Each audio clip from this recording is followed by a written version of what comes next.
Welcome to the Coach's Edge podcast. I want to show you and walk through some of my favorite small-sided games from one of our Coach's Edge.coach PDFs called Finishing School Volume 1. Inside Coach's Edge, we have a handful of different small-sided games based on transition, closeouts, post play, zoom action, help side rotations. But we also have Finishing School Volume 1 and Volume 2, which are a little more general as far as a variety of different things that they cover inside finishing school. And so this was the first one that we came out with in our Coach's Edge.coach membership. And let's see, we have 21 different small sided games just inside this little PDF and I want to walk over some of my favorite small sided games. And I'll explain this. So if you're listening on audio, with Coach's Edge podcast, where most of you guys are going to listen, you'll be able to check this out. The first one is a DHO variation. So if you have lines where one group starts with a basketball, the group on the opposite side, they don't have a basketball, and the player with the basketball, they dribble up to a certain point. You want to attack from the top of the key. You want to attack from the wing. They dribble up to that point. The player without a basketball sprints. They get behind them and they perform a dribble handoff. After the dribble handoff, the game is live. This allows the offensive player to get the basketball on the move. And then we get into our teaching breakdowns as far as being able to, can we attack tight? Can we cut the line? We can put in certain rules as far as a dribble limit, shot types. Hey, you have to perform this series. Shot has to be taken in the paint. A lot of times we run this drill outside of the 3-point line, top of the key, foul line area for some younger players. And that's a good one. Kids love it. It's competitive and you get a lot of reps in a short amount of time. So that's a DHO one-on-one slasher series. Doing that from different locations is a really good one. And if you're really into teaching 2-foot finishes, but breaking down, hey, when's a good situation to finish off one more speed and space situation, you have that separation from the defense, just keep that speed, make the layup simple. If they're more so attached where there's a push, there's contact, we're probably going to want to go off of 2 feet. If the defensive player is all the way in front of you, probably also going to want to go off 2 feet, right? If you see their chest. So those are some things for us to think about. And then from there, you can build in 2-on-2. And so what this looks like is you have a player who has the basketball, they dribble to a certain point and perform a dribble handoff to the player who's eventually going to be on offense. Then you place an offensive defensive player out on the court. Could be anywhere. It could be strong side corner. It could be weak side corner. It could be weak side block. Anywhere that you want them to work on some of these decision-making skills off of a drive. So let's say you have a player who's dribbling to the top of the key, performing a handoff to the player coming from the other side, coming to the top of the key. They hand the basketball off, and the player at the top of the key, they turn the corner and they get into their drive. And as they go on that drive, let's say they get the handoff and they're driving down the left side of the court or along the left lane line. And we have an offensive player in the corner and a defensive player in the gap working on making that read, right? Simply working on making that read, being able to drive. If the defensive player stays corner, we want to keep it and try to score. If the defensive player helps low, right, we want to get rid of that basketball and make that pass. And one thing that, we teach a lot with our players is making that pass a little faster, a little bit earlier if we see the defense is there. It's surprising how often the defense has given you the look and we waste another second or another dribble instead of just getting rid of the basketball. And often in that extra moment, the defense will be able to stop the ball handler and then get into recovery easier and their closeout easier because of that extra dribble, extra pause. So that's something that as a coach, I'm always looking for. And then you can perform that dribble handoff from the wing, from the top. You could even do it lifting out of the corner. So we've been doing more things lifting out of the corner, catching the basketball on the move, just because that replicates more of the offense that we see today, less stationary catches with a lot of offenses that teams are running zoom actions and dribble handoffs. lifts out of the corner, whether it's a ball screen, things of that nature. So those are some really good ones, starting with a dribble handoff. This drill right here is on the PDF with coachesedge.coach. It's called one-on-one chaser. I call it transition one-on-one because it breaks down the situation of when you're on a fast break and you're driving down towards the basket and there's a defensive player kind of running from a different angle, but they're trying to stop you from scoring, right? So you're not right next to each other one-on-one. It's more of, it might not even be your matchup. Maybe you're bringing the basketball down, you beat your defender at half court. Somebody on defense is hauling, trying to stop you from scoring. And so the breakdown is the offensive player starts with the ball at the block, and the defensive player starts on the baseline. We have 2 cones set up. You don't have to use cones, but you can. It makes it a little simpler, especially for our younger players to be able to see some of those spots we want them to go to. What we usually have is the next player up says go. So the players start at the same time. So again, offense players at the block, defensive players on the baseline.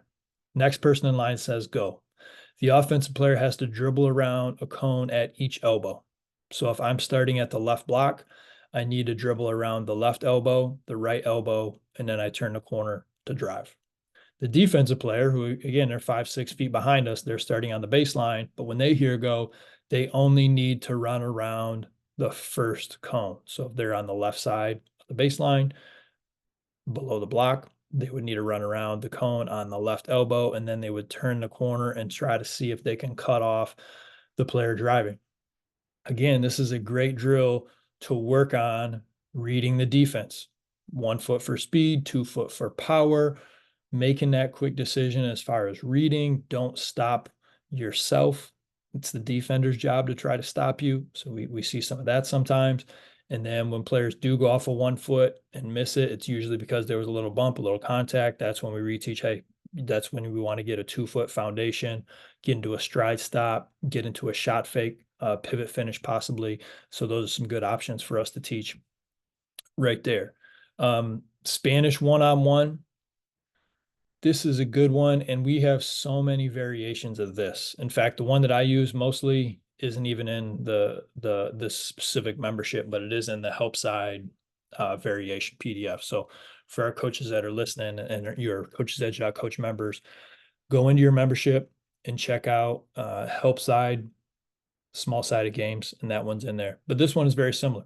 You have an offensive player who starts with the ball, and they're just between the foul line and the 3-point line. You have a defensive player who starts in front of the rim.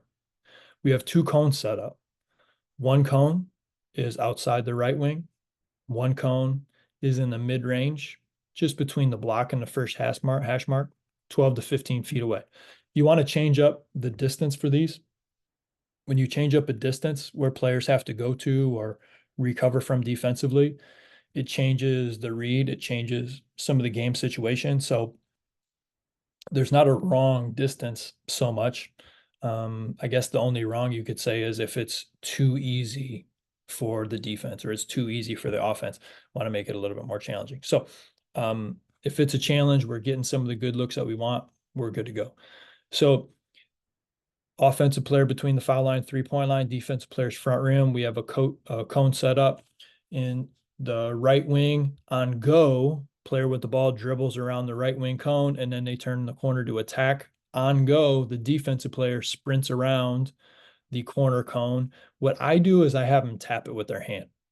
So like I do a shuffle to sprint or a slide to sprint. So like they're in a defensive stance. I have them slide and touch the cone with their hand, and then they turn and sprint to try to cut off the driver.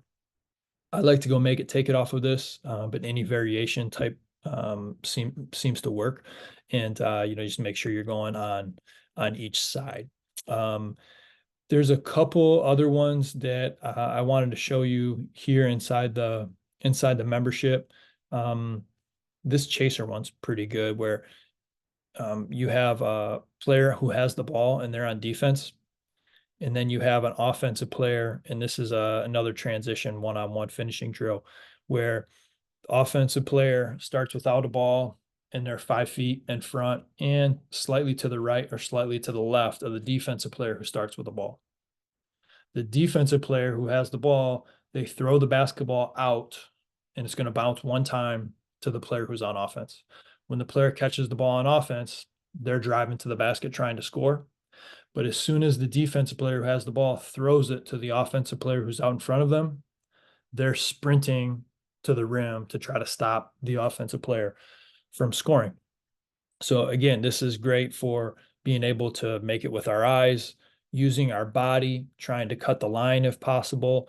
Do we have a speed and space finish off one? Do we have 2 foot, which is a little more balance and power? Are we able to utilize some shot fakes using our shoulders, a wide base for balance, right? And so those are some good ones. I would recommend, as you're looking at this, if you're watching this on video, I'd pull it back and start them at closer to half court, right? Defensive player starts closer to half court. Offensive player starts 4 or 5 feet in front of them at an angle. Defensive player has the ball, they throw it out to the offensive player, they take off, boom, and it's a race to the rim. That one is that one's a lot of fun. That one's a lot of fun. So again, we have a ton of these inside the Coach's Edge membership. If you're looking for one that's more finishing based, as far as like catch and finish, this could be offensive rebound, a little bit of post move options here. This is a really good one for youth level, but I've seen it at every level. Coach starts at the 3-point line. They have the ball. You have a player standing at each block, and the coach throws the basketball in to one of the players at each block. And as soon as the ball leaves the coach's hand, now the players can move. Right? You catch that basketball. We want to finish strong. If you see the ball is not going to you, you go from one block to the other, and now you're the defense player. And usually we give them a 1 dribble max. And we talk a lot about using a pivot and using our body as protection. I always talk about defender body ball position. Coach Tro calls it boba, body on, ball away. Whatever you want to call it is fine. But that's a good one as far as finishing.